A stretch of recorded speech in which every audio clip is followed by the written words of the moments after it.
dako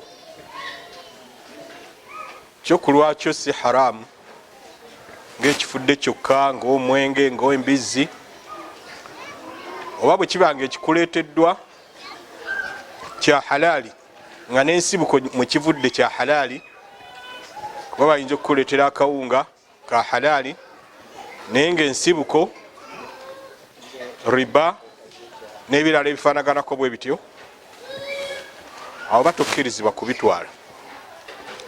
naye bwe kibanga oli akusiibuludde si musiraamu tewali buzibu bwonna era Allah aba akukwatiddeko ku kusiibako.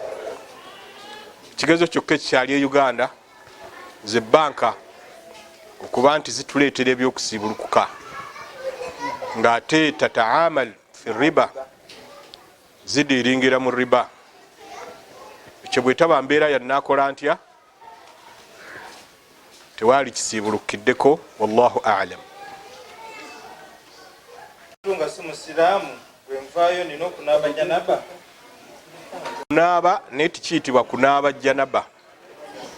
Kibuddeyo bulungi kuba Abu Talibi bwe yafa Nabbi Muhammad sallallahu alaihi wasallam n'alagira Ali agende mu kuziika, yamugamba bwe kuba kuwedde tiwabaako kyokola nga tolinajja gyendi.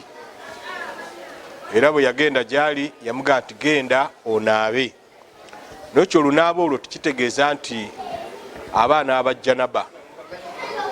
Kibuddeyo bulungi naye ng'aba alina okunaaba. Kyabwa tteeka kyabwa kiyagalire bamanyi bakyawukanamu naye okwekuumira ku safe side gwe kola ki naaba. Kyeka kiramula kitya okukwatirira omuwala nga bwe bakugamba ekituufu oddamu nti oŋŋamba ki? Buba bwonoonefu okukwatirira omuwala oba omukyala atali wuwo.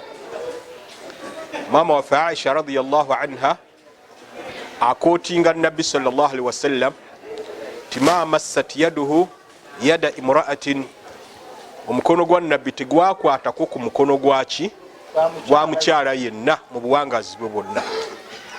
Era naye naaga nti inni la usafihu nisa, nze sikwata bakyala muki mu ngalo.